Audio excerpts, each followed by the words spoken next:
ಇರ್ಬೋದು ಫ್ರೆಂಡ್ಸ್, ನಾವು ಲೊಕೇಶನ್ನಿಗೆ ರೀಚ್ ಆದ್ವಿ. ಇದೇನೇ ಸ್ವಾಮಿದು ದ್ವಾರ ಬಾಕ್ಲು ಅಂತ ಕರೀತಾರೆ, ಅಂದರೆ ಹೆಬ್ಬಾಕ್ಲು ಅಂತ ಕರೀತಾರೆ ಹೋಗೋದಕ್ಕೆ ಮೇಲ್ಗಡೆ. ಇದು ಸುತ್ತಮುತ್ತ ಕಾಡಿರೋದ್ರಿಂದ ಇಲ್ಲಿ ಕರಡಿ ಮತ್ತು ಚಿರತೆಗಳು ಇದ್ದಾವಂತೆ ಈ ಕಾಡಲ್ಲಿ. ಈಗ ಆಲ್ರೆಡಿ ನಾವು ಇಲ್ಲಿ ಬಂದಾಗ 6:30 ಆಗಿತ್ತು ಫ್ರೆಂಡ್ಸ್. ನೋಡ್ತಾ ಇರ್ಬೋದು ಇದೇ ಬೆಟ್ಟನೇ ಎಷ್ಟು ಚೆನ್ನಾಗಿದೆ ಅಂತ ಹೇಳ್ಬಿಟ್ಟು. ತುಂಬ ಹೈಟ್ ಇದೆ, ಅಂದರೆ ಹತ್ಕೊಂಡು ಹೋಗಬೇಕು. ಬಿಸಿಲಿಗೆ ಚೆನ್ನಾಗಿ ಕಾದಿದೆ ಬಂಡೆ ಬೇರೆ. ನೋಡ್ತಾ ಇರ್ಬೋದು ನೋಡಿ, ಇದೇ ಬೆಟ್ಟ. ಅಲ್ಲಿ ಕಾಣಿಸ್ತಾ ಇದೆಯಲ್ಲ, ಅಲ್ಲಿಗೆ ನಾವು ರೀಚ್ ಆಗಬೇಕಾಗಿರೋದು ಪ್ಲೇಸು. ನಾವು ಲಾಸ್ಟ್ ಟೈಮ್ ಬಂದಾಗ ಈ ರೀತಿ ಇರಲಿಲ್ಲ ಫ್ರೆಂಡ್ಸ್, ಬರೀ ದ್ವಾರ ಬಾಗಿಲು ಮಾತ್ರ ಇತ್ತು. ಇವಾಗ ಈ ಸ್ಟ್ಯಾಚು ಎಲ್ಲ ಕಟ್ಟಿ ಈ ಥರ ಶೆಡ್ ಥರ ಎಲ್ಲ ಮಾಡಿದ್ದಾರೆ, ಶೀಟೆಲ್ಲ ಹಾಕ್ಬಿಟ್ಟು. ಇಲ್ಲಿಂದ ಸ್ಟಾರ್ಟ್ ಆಗುತ್ತೆ ನಾವು ಹೊರಡೋದಕ್ಕೆ ಮೇಲ್ಗಡೆ. ಈ ಜಾಗ ಎಲ್ಲಿ ಬರುತ್ತಪ್ಪ ಅಂದರೆ ತುಮಕೂರು ಡಿಸ್ಟಿಕ್ಕು, ಚಿಕ್ಕನಾಯಕನಹಳ್ಳಿ ತಾಲೂಕು, ಹನ್ನನಕೆರೆ ಹೋಬಳಿ, ಸಬ್ಬೆನಡಿ ರೂಟಾಗೆ ಬರಬೇಕಾಗುತ್ತೆ ಫ್ರೆಂಡ್ಸ್. ಯಾರಾದರೂ ಟ್ರೆಕ್ಕಿಂಗ್ ಮಾಡೋಕ್ಕೆ ಅಂತೇಳಿ ಒಂದು ಒಳ್ಳೆ ಜಾಗನ ಹುಡುಕ್ತಾ ಇತ್ತು ಅಂತ ಹೇಳಿದ್ರೆ ಈ ಪ್ಲೇಸು ಬೆಸ್ಟ್ ಅಂತಲೇ ಹೇಳ್ಬೋದು. ಈ ಬೆಟ್ಟನ ಶ್ರೀ ಗುರು ಸಿದ್ದೇಶ್ವರ ಸ್ವಾಮಿ ಬೆಟ್ಟ ಅಂತಲೂ ಕರೀತಾರೆ, ಮತ್ತು ದುರ್ಗಮ್ಮನ ಬೆಟ್ಟ ಅಂತಲೂ ಕರೀತಾರೆ ಸುತ್ತಮುತ್ತಾಗಿರೋ ಜನಗಳು. ಇಲ್ಲಿಂದ ಸ್ಟಾರ್ಟ್ ಆಗುತ್ತೆ ಫ್ರೆಂಡ್ಸ್. ನೋಡಿ, ಬಂಡೆಗೆ ಯಾವುದೇ ರೀತಿ ಮೆಟ್ಲು ಇರೋದಿಲ್ಲ, ಹಂಗೆ ಹತ್ಕೊಂಡು ಹೋಗಬೇಕಾಗುತ್ತೆ. ನೀವು ನೋಡ್ತಾ ಇರ್ಬೋದು ಫ್ರೆಂಡ್ಸ್, 6:30 ಆದ್ರೂ ಎಷ್ಟು ಬಿಸಿಲು ಕಾಣ್ತಾ ಇದೆ ಅಂತ ಹೇಳ್ಬಿಟ್ಟು. ಇನ್ನು ಈ ಬೆಟ್ಟದಲ್ಲಿ ಸ್ವಲ್ಪ ಕತ್ಲೆ ಆದರೂ ಸಾಕಂತೆ ಮೇಲಿಂದ ಕರಡಿಗಳು ಇಳಿದು ಕೆಳಗಡೆ ಬರ್ತಾವಂತೆ. ಅದು ನನಗೆ ಗೊತ್ತಿರಲಿಲ್ಲ ಫ್ರೆಂಡ್ಸ್. ನಮ್ಮ ಅಪ್ಪಾಜಿ ಹಂಗಂತ ಹೇಳಿದ್ರು ಅರ್ಧ ದಾರಿಗೆ ಹೋದ್ಮೇಲೆ. ನಾವು ಪಾಪು ಬೇರೆ ಕರ್ಕೊಂಬಂದಿದ್ವಿ, ಸ್ವಲ್ಪ ಭಯ ಆಯಿತು. ನಾವು ಹೊರಟು ಬರೋದು ಲೇಟ್ ಆಯಿತು. ಇನ್ನು ನಮ್ಮ ಚಿನ್ನಮ್ಮ ಅಂತೂ ಅಮ್ಮ ಎತ್ಕೊಳ್ಳಿ ಅಂತ ಹೇಳ್ಬಿಟ್ಟು ಅಲ್ಲೇ ನಿಲ್ಲಿಸ್ಬಿಟ್ಟಿದ್ದಾರೆ ಅವ್ರ ತಾತನ್ನ. ನಾನು ಮುಂದಕ್ಕೆ ಹೋಗಲ್ಲ, ಅಮ್ಮ ಎತ್ಕೊಳ್ಳಿ ಅಂತ ಹೇಳ್ಬಿಟ್ಟು. ನೋಡಿ, ಇದು ದ್ವಾರ ಬಾಗಿಲು ಫ್ರೆಂಡ್ಸ್. ಇಲ್ಲಿಂದ ಬರಬೇಕಾಗುತ್ತೆ, ಯಾರಾದರೂ ಬರಲಿಕ್ಕಿದ್ರೆ ಬೆಟ್ಟಕ್ಕೆ. ದಪ್ಪ ದಪ್ಪ ಬಂಡೆಗಳು ಇದ್ದಾವೆ ಫ್ರೆಂಡ್ಸ್, ಯಾವ ಕಡೆಯಿಂದ ಕರಡಿ ಬರುತ್ತೆ ಅಂತ ಗೊತ್ತಾಗೋದಿಲ್ಲ. ಆಮೇಲೆ ಸುತ್ತಕ್ಕೂ ದಟ್ಟವಾಗಿರುವಂತಹ ಕಾಡು ಬೇರೆ ಇದು.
ಕಾಲು ಭಾಗ ಹತ್ತಿರೋದು ಅಷ್ಟೇ ಫ್ರೆಂಡ್ಸ್. ಆಲೆ ನನ್ನ ಕೈಲಿ ಹತ್ತಕ್ಕೆ ಆಗ್ತಾ ಇರಲಿಲ್ಲ. ಇಲ್ಲಿ ಕೆಲವೊಂದು ಕಡೆ ಮೆಟ್ಲು ಮಾಡಿದ್ದಾರೆ, ಕೆಲವೊಂದು ಕಡೆ ಮೆಟ್ಲು ಮಾಡಿಲ್ಲ.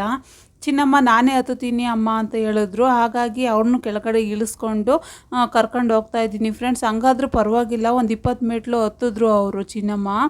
ನೋಡಿ ಯಾವ ರೀತಿ ಹತ್ತುತ್ತಾ ಇದ್ದಾರೆ ಅಂತ ಹೇಳ್ಬಿಟ್ಟು. ಅವ್ರ ತಾತ ಹೇಳಿದರು ಅಮ್ಮಣ್ಣಿ ನೋಡೋಕೆ ಹೋಗೋಣಮ್ಮ ಅಂತ ಹೇಳ್ಬಿಟ್ಟು. ಅಮ್ಮಣ್ಣಿ ಅಂದರೆ ಅವಳ ಪ್ರಕಾರ ದೇವರು, ಅದಕ್ಕೆ ಅಮ್ಮಣ್ಣಿ ಅಮ್ಮಣ್ಣಿ ಅಂತ ಹೇಳ್ಬಿಟ್ಟು ತೋರಿಸ್ಕೊಂಡು ಏನು ಮೆಟ್ಲು ಹತ್ತಿ ಹತ್ತಿ ಇಡ್ತಾ ಇದ್ದಾರೆ ಚಿನ್ನಮ್ಮ. ಭಾರಿ ಜೋಶಾಗಿದ್ದಾರೆ ಚಿನ್ನಮ್ಮ.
ಇನ್ನು ಈ ಬೆಟ್ಟಕ್ಕೆ ಸೋಮವಾರ ಮತ್ತು ಮಂಗಳವಾರ ತುಂಬ ಭಕ್ತಾದಿಗಳು ಬರ್ತಾರಂತೆ ಫ್ರೆಂಡ್ಸ್. ಯಾಕಂದರೆ ಆವತ್ತು ಏನಾದರೂ ಪ್ರಸಾದ ಮಾಡೋದಿದ್ದರೆ ತಾಯಿಗಾಗಲಿ ಸ್ವಾಮಿಗಾಗಲಿ ಅವು ಸಂಜೆ ಸೋಮವಾರ ಮತ್ತು ಮಂಗಳವಾರ ಬಂದುಬಿಡ್ತಾರಂತೆ. ಇವತ್ತು ನಾವು ಲೇಟಾಗಿ ಬಂದಿದ್ದರಿಂದ ಯಾರೂ ಸಿಗಲಿಲ್ಲ. ಮೇಲ್ಗಡೆ ಒಬ್ಬರು ಪೂಜಾರು ಇರ್ತಾರಂತೆ, ಹಂಗಂತ ನಮ್ಮ ಅಪ್ಪಾಜಿ ಹೇಳಿದ್ರು. ಇನ್ನು ನಮ್ಮೂರು ಅಕ್ಕಪಕ್ಕದ ಊರವರು ಅಂತೂ ಇಲ್ಲಿ ನ್ಯೂ ಇಯರ್ ಪಾರ್ಟಿ ಮಾಡೋಕ್ಕೆ ಅಂತೇಳಿ ನೈಟ್ ಟೈಮ್ ಬರ್ತಾರಂತೆ ನ್ಯೂ ಇಯರ್ಗಳಲ್ಲಿ. ನಾವು ಬಂದಾಗ ಇಲ್ಲಿ ಯಾರೂ ಕಾಣಲಿಲ್ಲ. ಇನ್ನು ಕನ್ಸ್ಟ್ರಕ್ಷನ್ ಆಗ್ತಾ ಇದೆ ಫ್ರೆಂಡ್ಸ್. ಇಲ್ಲಿ ಮೆಟ್ಲುಗಳು ಈ ರೀತಿ ಇದೆ ನೋಡಿ, ಕಲ್ಲು ಬಂಡೆಗಳನ್ನೇ ಹತ್ಕೊಂಡು ಹೋಗಬೇಕು. ಕನ್ಸ್ಟ್ರಕ್ಷನ್ ಆಗ್ತಾ ಇದೆ, ಇನ್ನು ರೆಡಿ ಮಾಡಬೇಕು, ಮಾಡ್ತಾ ಇದ್ದಾರೆ. ಇನ್ನು ಚಿನ್ನಮ್ಮನ್ನ ಎತ್ಕೊಂಡು ಬೆಟ್ಟ ಹತ್ತಕ್ಕೆ ಆಗಲಿಲ್ಲ ನನ್ನ ಕೈಯಲ್ಲಿ. ಹಾಗಾಗಿ ಅವ್ರ ತಾತನ ಹತ್ರ ಕೊಟ್ಟಿದ್ದೀನಿ. ನಾನು ಹಿಂದೆನೇ ಮೆತ್ತಗೆ ಹೋಗ್ತಾ ಇದ್ದೀನಿ.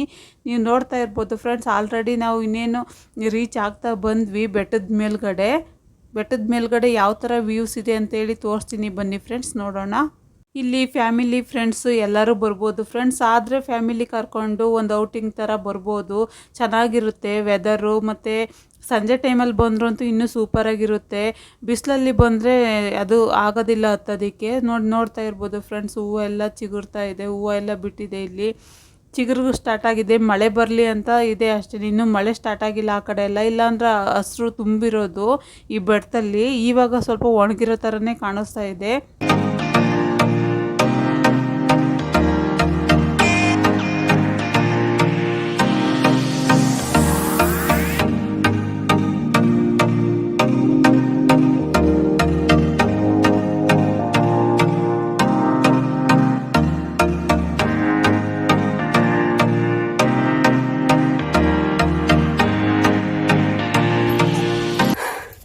ಹಾಯ್ ಫ್ರೆಂಡ್ಸ್, ನಾವಿವತ್ತು ಗುಡ್ಡದ ಮೇಲೆ ಬಂದಿದ್ದೀವಿ.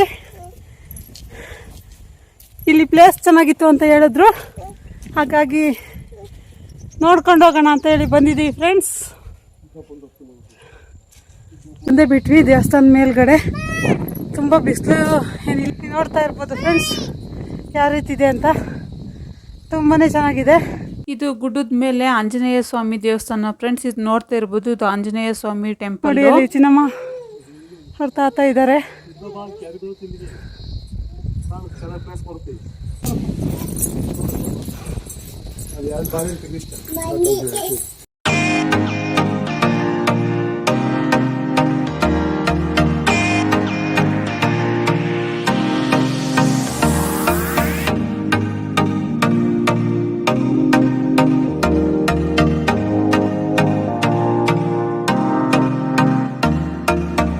ಇನ್ನು ಇಲ್ಲಿ ಗುರು ಸಿದ್ದೇಶ್ವರ ಸ್ವಾಮಿ ದೇವಸ್ಥಾನ ಇರೋದ್ರಿಂದ ಮತ್ತು ದುರ್ಗಮ್ಮನ ದೇವಸ್ಥಾನ ಇರೋದ್ರಿಂದ ಹೂವು ಇಲ್ಲೇ ಹಾಕಿದ್ದಾರೆ.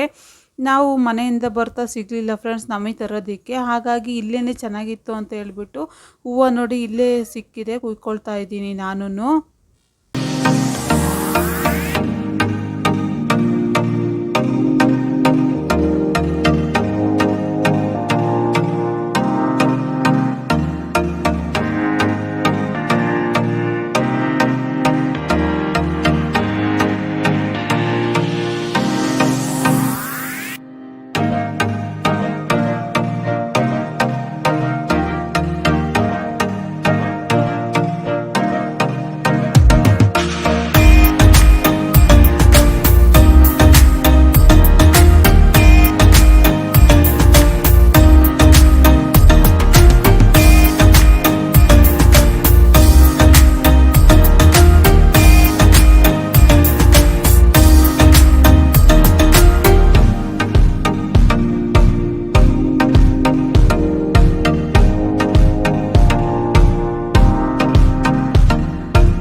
ಜಾಗದಲ್ಲಿ ಸಾಧು ಸಂತರು ಜಪ ತಪ ಮಾಡ್ತಾ ಇದ್ರು ಅಂತ ಹೇಳಿ ನಂಬಿಕೆ ಇದೆ ಫ್ರೆಂಡ್ಸ್. ಇನ್ನು ಈ ಸನ್ನಿಧಾನದಲ್ಲಿ ಯಾರಿಗೆಲ್ಲ ಮಕ್ಕಳಿಗಿಲ್ಲ ಅಂತ ಅಂದವರು ಇಲ್ಲಿ ಬಂದುಬಿಟ್ಟು ಗಂಗಸ್ನಾನ ಮಾಡ್ತಾರಂತೆ ಫ್ರೆಂಡ್ಸ್. ಹಂಗಾಗಿ ಅವ್ರಿಗೆ ಮಕ್ಕಳು ಫಲನೂ ಸಿಕ್ಕಿದೆ ಅಂತ ಹೇಳ್ಬಿಟ್ಟು ಪ್ರತೀತಿ ಇದೆ ಇಲ್ಲಿ. ನೀವು ನೋಡ್ತಾ ಇರ್ಬೋದು ಫ್ರೆಂಡ್ಸ್, ಇದೇ ದೇವಸ್ಥಾನ ಶ್ರೀ ಗುರು ಸಿದ್ದೇಶ್ವರ ಸ್ವಾಮಿ ಸನ್ನಿಧಾನ ಅಂತ ಹೇಳ್ಬಿಟ್ಟು. ಇದು ಮುಂಚೆ ಈ ರೀತಿ ಇರಲಿಲ್ಲ, ಇವಾಗೆಲ್ಲ ರೆಡಿ ಮಾಡಿಸಿದ್ದಾರೆ ಫ್ರೆಂಡ್ಸ್. ಭಕ್ತಾದಿಗಳು ಜಾಸ್ತಿ ಬರೋದ್ರಿಂದ ಇವಾಗೆಲ್ಲ ರೆಡಿ ಮಾಡಿಸಿ ಈ ಥರ ಮಾಡಿದ್ದಾರೆ. ತುಂಬಾ ಅದ್ಭುತವಾಗಿದೆ. ಈ ಸ್ವಾಮಿ ಬಂದ್ಬಿಟ್ಟು ಇಷ್ಟು ಮೇಲ್ಗಡೆ ಬಂದು ನೆಲೆಸಿದ್ದಾರೆ.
गुरुवे सर्वलोकानां विदिते भवराजनामये सर्वविद्यानां नमो तदेव वक्तं चित्रं तदेव तावं चन्द्रं तदेव विद्याबलं तदेव बलं तदेव लक्ष्मी तदेव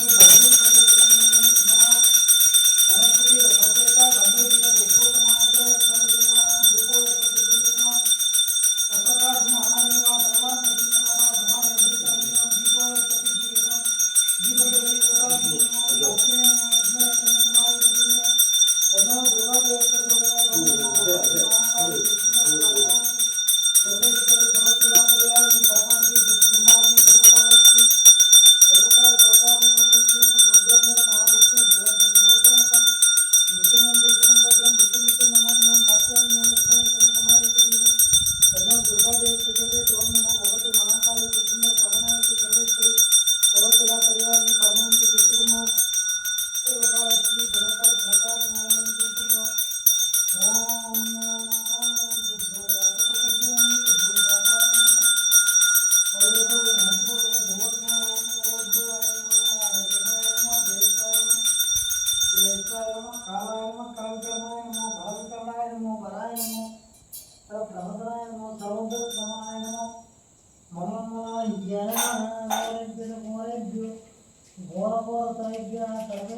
सर्वेभ्यो नमस्ते तत्सर्वे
ನೀವು ನೋಡಿದ್ರಲ್ಲ ಫ್ರೆಂಡ್ಸ್, ಗುರು ಸಿದ್ದೇಶ್ವರ ಸ್ವಾಮಿ ದರ್ಶನ ಪಡ್ಕೊಂಡು ನಾವು ಪೂಜೆ ಮಾಡಿಸ್ಕೊಂಡು ಮತ್ತೆ ಇಲ್ಲಿ ದುರ್ಗಮ್ಮನ ದರ್ಶನ ಮಾಡೋಣ ಅಂತ ಹೇಳ್ಬಿಟ್ಟು